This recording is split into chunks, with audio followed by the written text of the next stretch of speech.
Bueno, entonces estamos continuando con los aspectos técnicos, por así decirlo, técnicos de la palabra de Dios, y hablábamos de esta palabra que se refiere precisamente al aspecto un poco más técnico de las escrituras, que es la inerrancia. Y hablábamos de esta palabra, de este concepto de inerrancia como una cosa muy importante para entender, y de hecho hasta incluso para ser cristiano. Y bueno, decíamos algunos puntos la vez pasada, que la Biblia afirma de sí misma su perfección.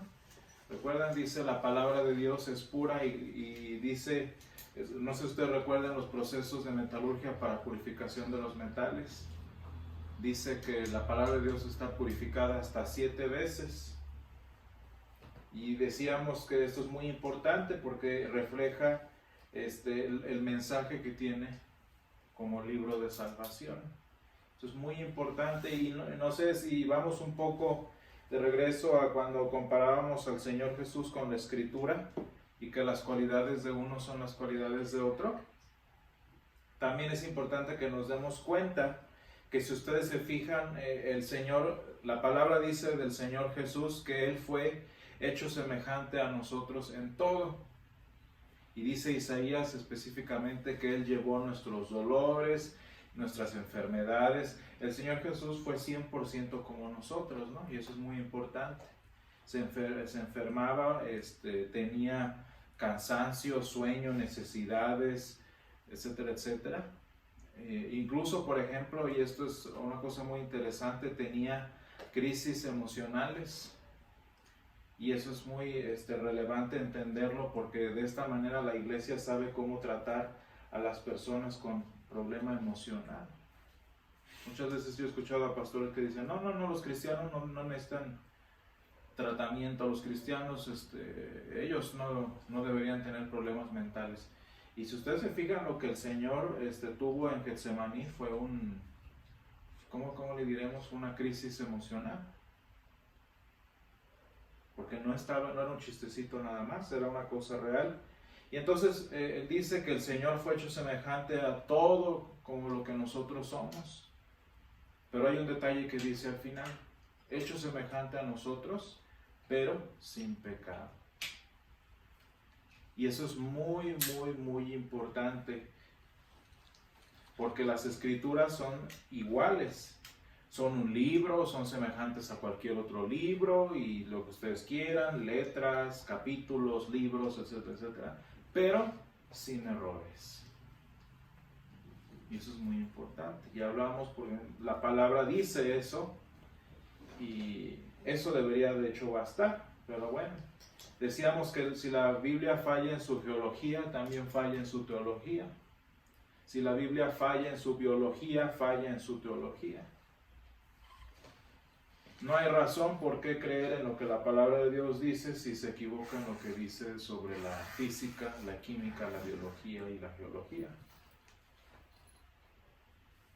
¿Por qué? Porque entonces tendríamos que decidir qué es cierto y qué no, y ahorita vamos a ver a propósito de eso. Y finalmente, por ejemplo, si vemos en 2 Timoteo 3:16, que decía toda la palabra, ¿verdad?, es inspirada, toda la escritura es inspirada por Dios. Aquí acabamos de leer en 2 de Pedro, dice, porque nunca la profecía fue traída por voluntad humana, sino que los santos, hombres de Dios, hablaron siendo inspirados por el Espíritu Santo. Vamos a buscar Jeremías 1:2. Dice, palabra de Jehová que le vino en los días de Josías, hijo de Amón, rey de Judá, en el año 13º de su reinado. Fíjense lo importante de ese pasaje que dice palabra del Señor que vino, y obviamente a Jeremías. Pero es la palabra del Señor que vino a Jeremías. Números 23:19. Dice, Dios no es hombre para que mienta, ni hijo de hombre para que se arrepienta. Él dijo y no hará, habló y no lo ejecutará. Eso es muy, muy importante, porque este pasaje de entrada nos dice cuál debe ser nuestra postura respecto a la inerrancia de la Biblia. ¿Por qué? Porque la escritura refleja a su autor. Ya en los primeros versículos, 2 de Timoteo, 2 de Pedro y Jeremías 1:2, vemos que es inspirada por el Espíritu Santo. Es la palabra de Dios, ¿no? Y si es la palabra de Dios, entonces la palabra de Dios refleja al Dios que la habló. Y si refleja al Dios que la habló, pues entonces si el Dios que la habló dice que Él no es mentiroso, dice que no se retracta de lo que dice, pues entonces la escritura tampoco es mentirosa. Hebreos 6:18, ¿alguien lo tiene? Para que por dos cosas inmutables, en las cuales es imposible que Dios mienta, tengamos un fortísimo consuelo los que hemos acudido para asirnos de la esperanza puesta delante de nosotros. Dice, es imposible que Dios mienta. Y no porque Dios no pueda mentir. Lo que estamos refiriendo aquí es que el Señor, que es verdad, el Señor no habla mentira. Y de hecho, póngale que el Señor mintiera, bueno, entonces lo que dice se convierte en la verdad. ¿No? Entonces, muy importante, repito lo que dice Números 23:19. Y el Señor, vean lo importante con este pasaje, dice 29, dice, Dios no es hombre para que mienta, ni hijo de hombre para que se arrepienta. Y luego dice, Él dijo y no hará, habló y no ejecutará. Es prácticamente lo que está diciendo, ¿no? Mentir o retractarse. Y fíjense lo importante de aquí, de cómo abre ese versículo, dice, Dios no es hombre. ¿Quiénes son los mentirosos? Los hombres. ¿Quiénes son los que se retractan? Los hombres. Y entonces el Señor dice, yo no soy hombre para mentir. Y es que eso es lo triste. Nosotros nos acercamos a la palabra de Dios desde nuestra perspectiva de hombres. Nos acercamos al Señor, a la Escritura desde esta perspectiva en donde estamos acostumbrados a que nos engañen.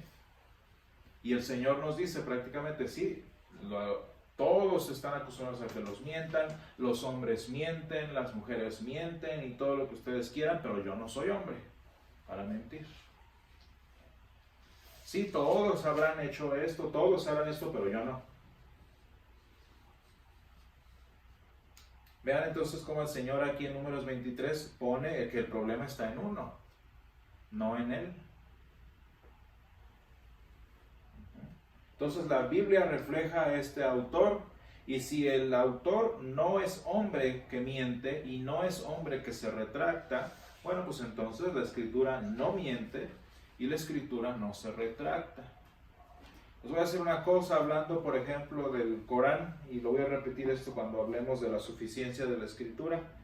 En uno de los pasajes, creo que es la Sura 102, ahorita no me acuerdo, la Sura 102 del Corán dice, que dice, no hacemos que nuestra revelación, algo así, no me acuerdo ya, dice, no hacemos que nuestra revelación quede atrás, sino más bien adaptamos algo así, o damos una revelación más clara y más perfecta.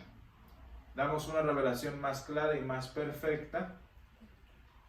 Y algo así refiere como para hacer más, que sea más relevante para el tiempo en el que se habla. Y en ese pasaje, Allah está hablando precisamente del Antiguo Testamento y de los Evangelios, ¿verdad? Entonces, en el Corán, se supone de alguna manera, el Corán reconoce como libros sagrados al Antiguo Testamento, reconoce como libros sagrados el Nuevo Testamento, y obviamente el Corán se posiciona como el tercer libro sagrado.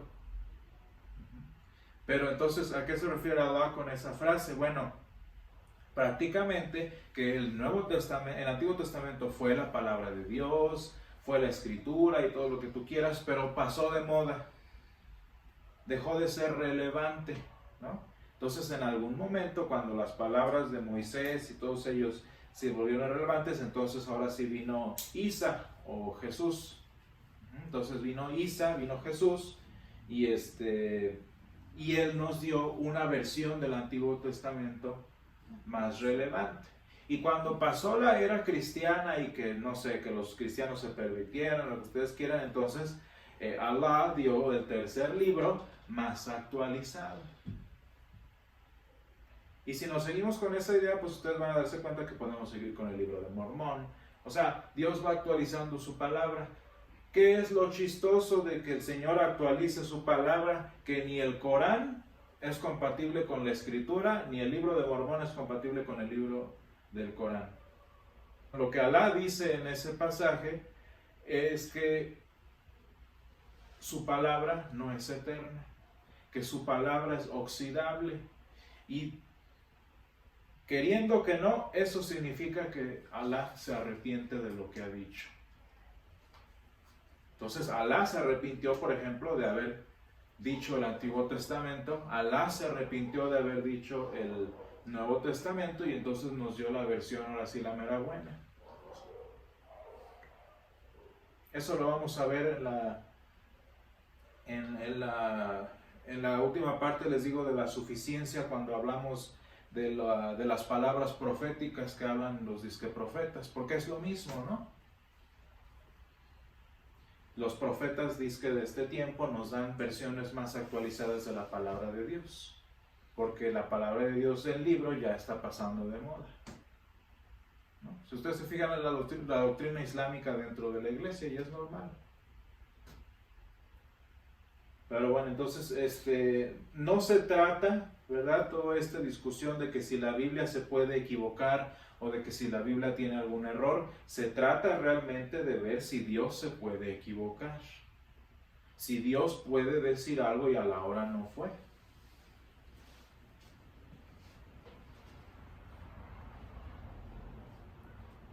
De hecho, el Corán en otro pasaje reconoce también eso, que hubo cosas que Alá dijo y no se cumplieron porque cambió de parecer. Y Alá dice que él juzgó necesario retractarse. Pues entonces ustedes se fijan, eso refleja un Dios que no conoce el futuro, que no es omnisciente, que piensa algo y a la hora que ve que le salió mal, pues se retracta y corrige las cosas y todo eso, ¿no? Este tipo de situaciones. Y si ustedes se fijan, eso de que Alá diga algo y luego se retracta, o que, ay, no me salió mi plan, entonces voy a diseñar uno diferente. Hay varios pasajes del Corán que hablan de eso. Es la misma doctrina de los protestantes que hablan al respecto de Israel y de la iglesia, de que Dios tenía su plan para Israel y no le salió, entonces se inventó la iglesia, pero su propósito es corregir a Israel, y entonces la iglesia e Israel, dos pueblos, van a vivir uno en una nave espacial y otro en Jerusalén. Suena chistoso, pero así es la doctrina protestante. Como que, ay, se me olvidó, bueno, voy a jugar con la iglesia un ratito en lo que arreglo a los hebreos. Esa postura se llama dispensacionalismo. O sea, dispensaciones, un momento aquí, pero no sirve, entonces otro aquí. Y no sirve, entonces otro aquí. Entonces, si hay información falsa en la escritura, si hay información errónea, entonces Dios no es confiable.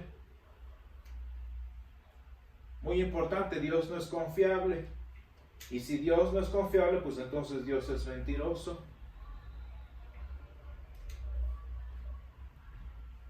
Y si se ponen a pensar en la relevancia de esta afirmación, Dios es el padre de mentira. Y ya habiendo yo dicho eso, vean de quién sale toda esta idea. No sé si ustedes conocen el término moderno que se usa, proyectarse, ¿no? Que yo estoy criticando a alguien y le digo, ay, tú eres esto y esto. Y muchos alumnos dicen, no te proyectes. ¿Por qué? Porque cuando le dices a alguien, tú eres esto y esto y esto y esto, es lo que en realidad tú eres eso y lo proyectas en alguien más. Bueno, fíjense toda esta palabrería de que si la Biblia tiene errores, que si la Biblia dice mentiras, que si la Biblia se retracta. ¿A quién se está proyectando a través de eso? Pues el padre de mentira, ¿no? Satanás se está proyectando a sí mismo, diciéndole a Dios, mira Dios, tú eres esto y esto y esto y esto, cuando en realidad Satanás está escribiendo solito. ¿no? Y más, y parecido a esto, si en la Biblia hay contradicciones, pues entonces Dios es el padre de la contradicción y de la confusión. Y vean a dónde llega uno otra vez. No sé si se acuerdan de lo que hemos estado estudiando los miércoles. Si en la Biblia hay contradicciones y que esto sí, que esto no, o que no sé qué, es que Dios es el inventor o el creador de la confusión. ¿Y a dónde llegamos? ¿Se acuerdan lo que significa Babel? ¿No? ¿Qué significa Babel? Pues confusión. Tanto ha pasado como para regresar otra vez y decir que Dios fue quien construyó la Torre de Babel. Entonces es importante que tengamos esto en cuenta, ¿no? Estos puntos. La Biblia, de entrada dice la Biblia que es verdad. Después, o la Biblia es perfecta o no lo es. Y por último, que la Biblia refleja a su autor. Muy, muy importante.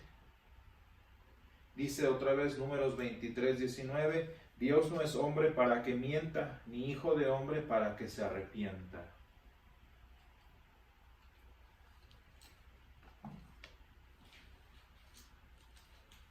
Podemos estudiar cualquier libro de historia, cualquier libro de lo que ustedes quieran y ver los errores que cometen los autores. ¿Por qué? Porque los hombres sí se equivocan. ¿Por qué? Porque los hombres sí se arrepienten. Yo, por ejemplo, en el seminario hice 2 tesis, una que entregué como borrador y otra la que ya entregué final, y de una y otra me arrepentí un montón de cosas porque estaba mal. O sea, en mi caso sí se puede hacer eso y se encontraron errores porque yo sí soy hombre que miento y yo sí soy hombre que me arrepiento, consciente o inconscientemente.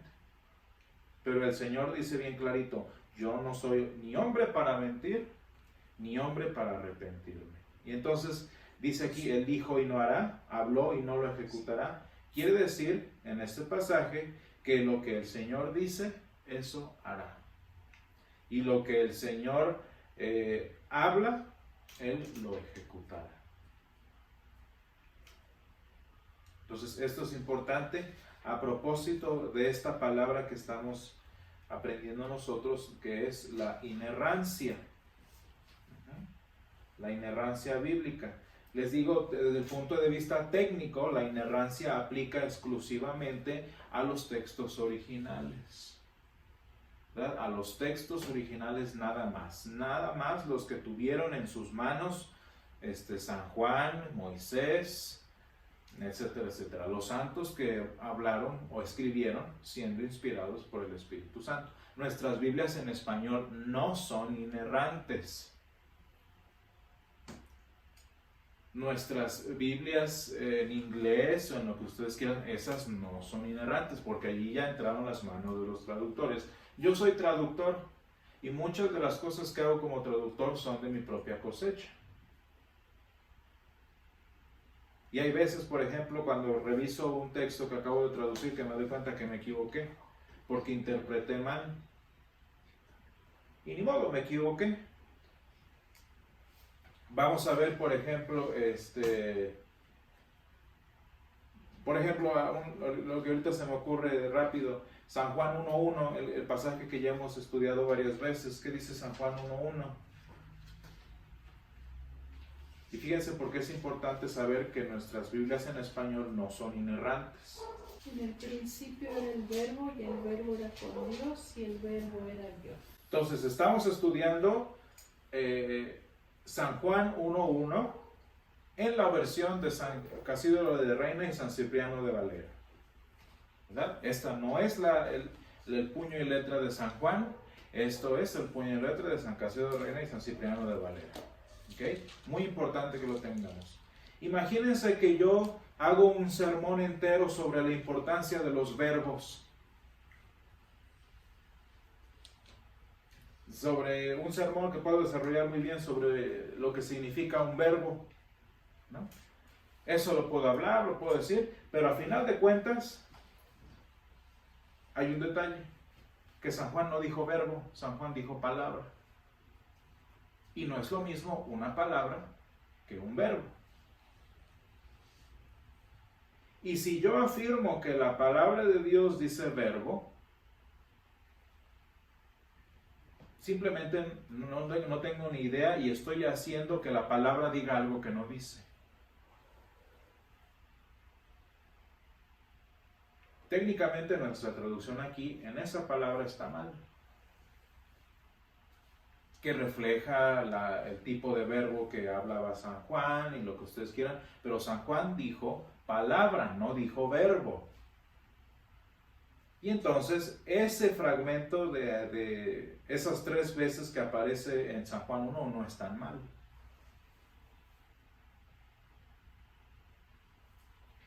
Una persona que predica de San Juan 1.1 explica por qué nuestros traductores pusieron verbo. Explica la razón y la riqueza de esa traducción, pero la palabra inerrante de Dios decía palabra, no verbo. Y fíjense que la Reina Valera es de las mejores, si no es decir que la mejor traducción que tenemos. Pero no por eso es infalible. Porque ya vimos un detalle. Y fíjense bien, si no entendemos que la inerrancia aplica nada más a los originales, cuando yo descubra, porque leo griego, que no dice verbo sino palabra, la Biblia tiene errores.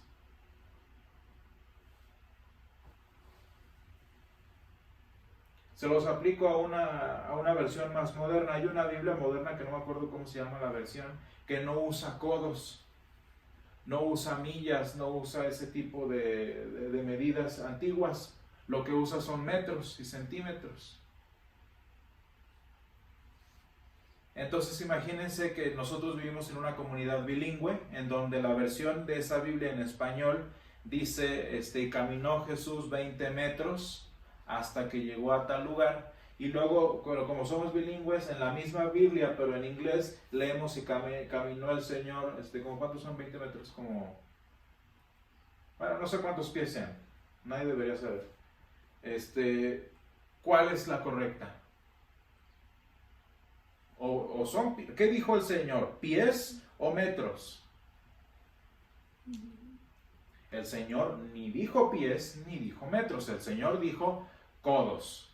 Por ejemplo, estadios, que es la referencia bíblica. Y el Señor dijo esa palabra, y esa es la palabra inerrante. Porque nos empezamos a pelear que si esto, que si lo otro, el Señor dijo codos. Si ustedes se fijan en la Reina Valera, pues dice todavía codos, estadios, etcétera, etcétera. Otro ejemplo, por ejemplo, tengo yo allí la Nueva Traducción Viviente, una Biblia muy a gusto para leer el Antiguo Testamento, la Nueva Traducción Viviente. Pero fíjense, aquí otra vez en San Juan 1.1, tiene un error. Y ese sí es error, no es adaptación o lo que ustedes quieran, ese sí es un error. Dice, vamos a leer San Juan 1, déjenme lo encuentro. Versículo 11, San Juan 1:11. Dice aquí, la Reina Valera dice, a lo suyo vino y los suyos no le recibieron. Pero la Nueva Traducción Viviente dice, a los suyos vino, pero los suyos no le recibieron. Una letrita. Pero esa letrita es un error. Porque ¿qué significa que el Señor haya venido a los suyos? La Nueva Traducción Viviente está sugiriendo que Jesús vino a Israel y que Israel lo rechazó. Y eso no es lo que dijo San Juan. San Juan dijo que el Señor vino a su asunto. ¿Cuál es el asunto del Señor en este caso? Pues la salvación, la redención del mundo. El Señor vino a su asunto, pero su pueblo, ahora sí, no le recibió. Fíjense el abismo que hay entre una y otra. De tal manera que cuando yo predico que el Señor vino a los suyos y los suyos no lo recibieron, ahí estoy predicando un error. Por eso no es recomendable. Y si se hace, pues bueno, con mucho cautela y estudio, el dedicarse al ministerio sin conocer las lenguas originales. No puede haber un predicador que no conozca el hebreo y el griego. Porque les digo, me agarro inventando sermones de palabras que dijo San Cipriano de Valera. Sí, yo he escuchado toda una disertación acerca del verbo. El verbo es acción, lo que en gramática implica el verbo. Y se diserta acerca de lo que es el verbo en español. Entonces estamos ya muy distantes. Sí, porque estudiar, no digo que esté mal estudiar las palabras de San Cipriano de Valera, San Casio del Reino, no sé quién haya escrito, traducido este pedazo. No está mal hacer eso, pero sí está mal afirmar que eso es lo que dijo el Señor. El hacer una disertación sobre la palabra verbo es lo mismo como hacer una disertación de algún escrito de Martín Lutero. Muy importante, muy necesario, lo que quieran, pero no es la palabra de Dios. Entonces, por eso es importante que lo entendamos. No nos referimos en la inerrancia a mi biblita en Nueva Traducción Viviente, a mi biblecita en Nueva Versión Internacional. Por favor, la Nueva Versión Internacional, esa yo digo que hasta Satanás estuvo allí traduciendo. Esa es una Biblia, vaya, tuercen la escritura para tener una función teológica. Nada, ni tratos con la... Si quieren leer una Biblia que esté mejor que la Nueva Versión Internacional, lean una católica. 1000 veces mejor que la Nueva Versión Internacional. Entonces ustedes se fijan, por eso digo que es un tanto técnico, porque se refiere específicamente a los textos originales. Digamos, el Señor dice que Él es verdad y la palabra es verdad y todo eso, pero nada más en los originales. Ya en las traducciones, ahí ese ya es asunto humano. Por eso les digo, no puede haber un ministro que no sepa hebreo. No puede haber un ministro que no sepa griego, mínimo. O que tenga un buen libro, una buena Biblia de estudio o algo así que le ayude a estudiar lo que el Señor dijo, no lo que dijo el traductor. Pues estábamos hablando, de hecho, el miércoles o algo así, no me acuerdo. Hablábamos de qué significaba eso que le daban sentido, ¿no?, a la escritura. ¿Y qué significa que le den sentido a la escritura? Pues que la explican, ¿no? Que, mira, este pasaje quiere decir esto. Eso no dice. Imagínense que hago un sermón sobre cómo el Señor hace que la Biblia tenga sentido para nosotros. Eso no tiene nada que ver, porque lo que Nehemías dijo fue que traducían el texto a la gente que no lo entendía, porque ya no hablaban el idioma. Un abismo entre lo que Dios dijo y lo que el traductor puso. Entonces, muy importante que lo entendamos. Entonces, ya que estamos cubriendo la inerrancia, ¿cómo ha reaccionado el mundo o la iglesia influenciada por la incredulidad ante esta situación? Fíjense bien, no sé si ustedes se recuerden que en los sermones hace poquito, y de hecho hace como 2 escuelas dominicales, hablaba yo del posmodernismo y del modernismo, ¿no? En la época moderna, que fue finales del siglo XVIII y todo el siglo XIX, hablábamos de que era un pleito ciencia-religión, ¿no? Ciencia-iglesia, porque la ciencia decía tener la verdad y la iglesia decía tener la verdad, y era un pleito. Pero todavía estaban peleando en el mismo campo, ¿no? En el mismo campo de batalla, buscando la verdad. Y conforme vamos progresando en las eras, mientras más pronto llegamos, ya no se va a tratar de la verdad, de que si la Biblia se equivocó o si no se equivocó, sino si la Biblia importa.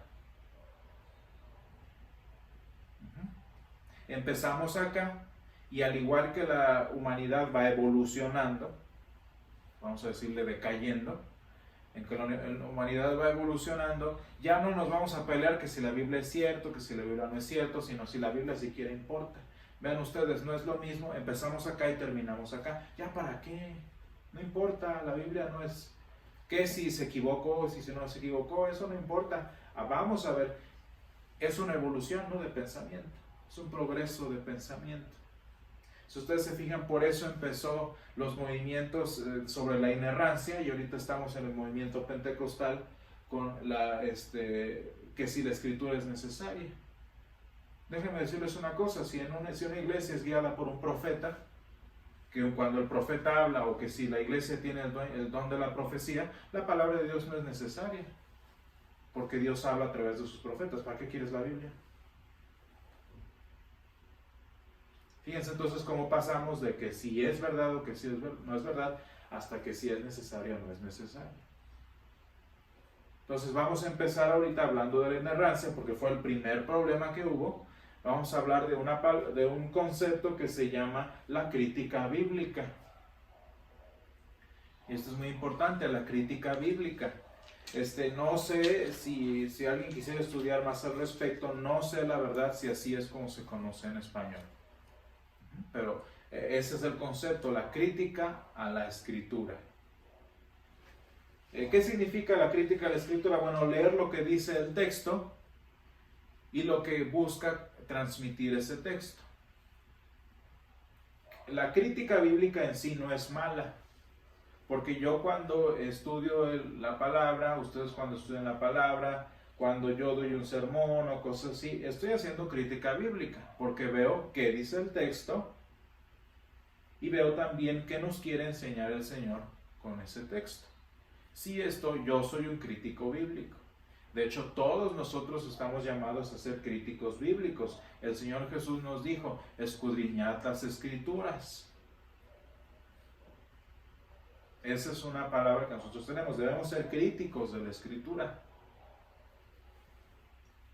¿Pero a qué me refiero con crítico? No es lo mismo tener un pensamiento crítico que tener un pensamiento criticón.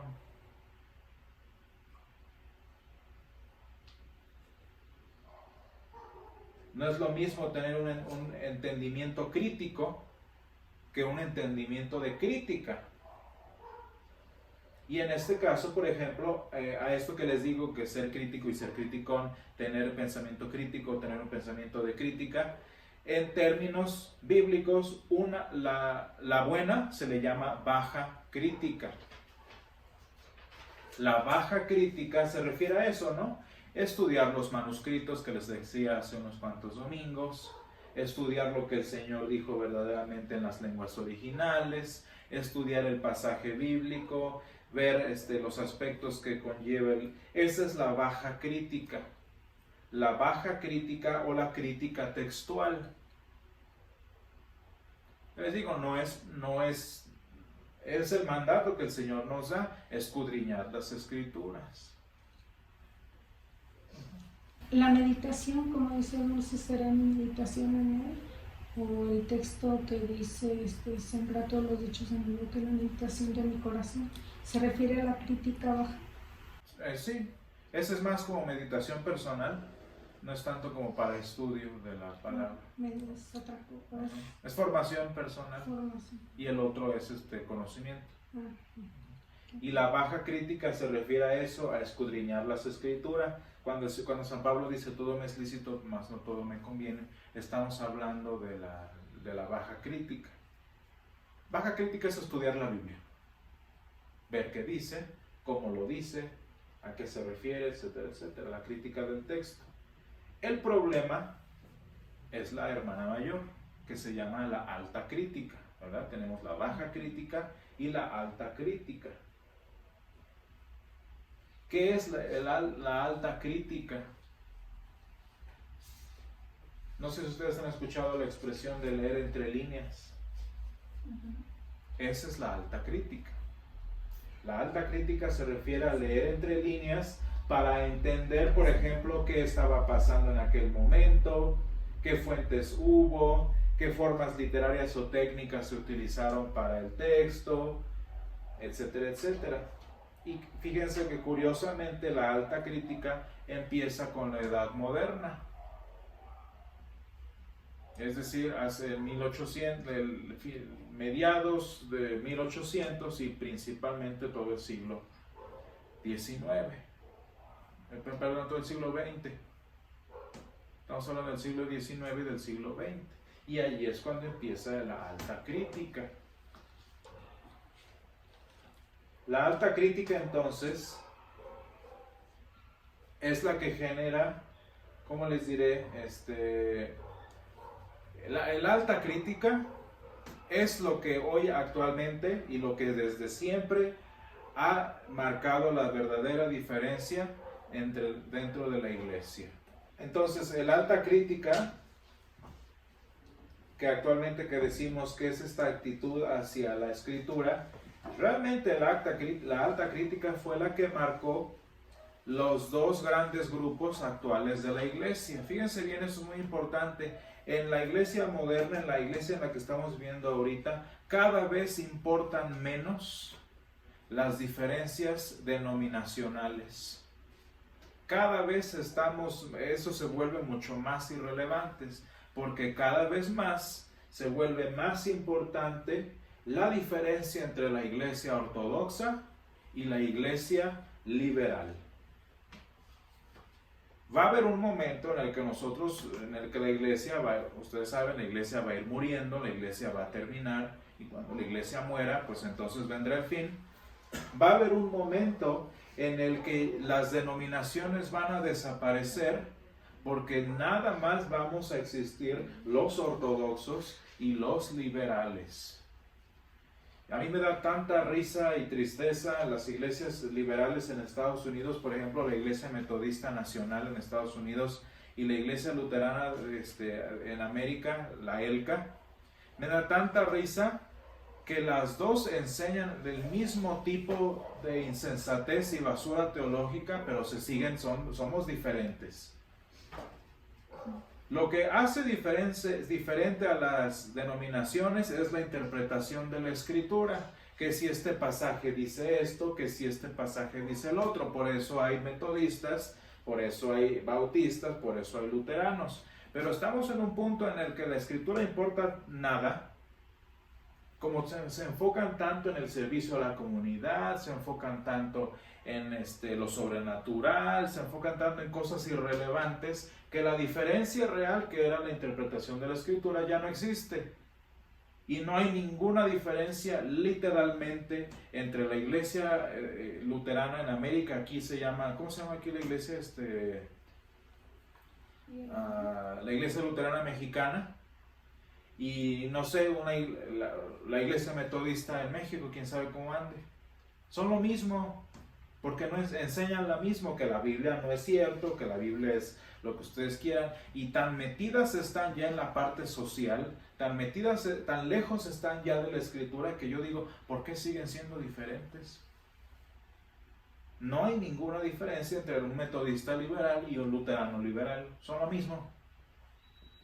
Porque lo que los hacía diferentes es la Escritura, de la que ya se alejaron hace siglos. Entonces, fíjense, la crítica bíblica, la alta crítica es la que ha formado a los cristianos, entre comillas, liberales. Y ahora, de hecho, el problema en el que vivimos, como Iglesia Universal, tiene que ver precisamente con eso de qué tanto nuestra teología, ya no estamos hablando qué tanto nuestra teología nos define en una denominación en particular. Esa ya no es la cuestión. Lo que estamos hablando ahorita, qué aspectos de mi teología me alejan de ser cristiano. Pongo el ejemplo de la Iglesia Católica. La Iglesia Católica, ustedes saben, por siglos, su teología la convertía en la Iglesia Romana. ¿Y que era parte de la teología romana? Pues bueno, la salvación a través de las obras y la gracia, ¿verdad? Esa es teología romana. La insuficiencia de la obra de Cristo, lo que ustedes quieran. Esa era la teología romana. Pero todavía la iglesia romana de Benedicto XVI, o por lo menos el Papa Benedicto XVI, era una iglesia cristiana. Porque Cristo permanece al centro de la iglesia. Y que pone que los santos, que las misas, que las tradiciones y lo que tú quieras, pero Cristo seguía presente. En la teología de Joseph Ratzinger, Dios es una iglesia cristiana. Joseph Ratzinger es un teólogo cristiano. Porque como lo que ustedes quieran y lo que todo, Joseph Ratzinger es conservador. Sigue siendo cristiano, romano y lo que tú quieras, pero sigue siendo romano. Cristiano, tan perdido está Joseph Ratzinger como, por ejemplo, no sé, alguien que se me ocurra,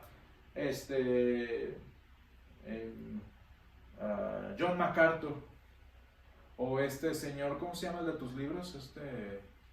Timothy Keller. Timothy Keller, Joseph Ratzinger y el otro señor que dije, son iguales.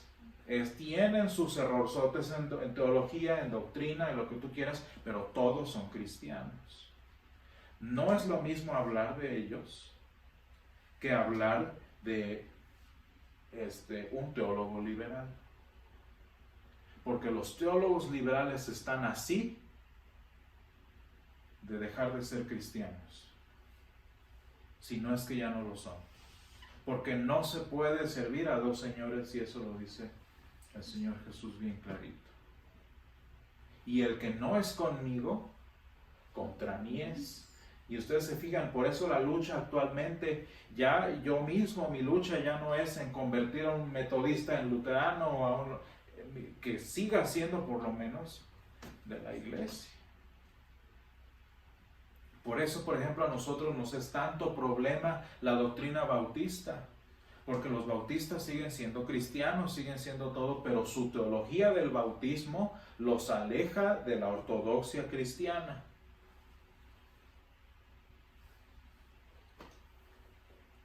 Por eso con un presbiteriano el pleito no es hacerlo luterano, sino que siga siendo por lo menos presbiteriano. ¿Por qué? Porque su teología de la predestinación lo aleja y lo pone al límite de la frontera, por así decirlo, de las puertas de la iglesia. Fíjense lo importante que es la alta crítica, porque la alta crítica, un alto crítico de la escritura es un liberal. Y casi siempre un liberal no es cristiano. Y ese es el problema. Ese es el riesgo en el que vivimos hoy.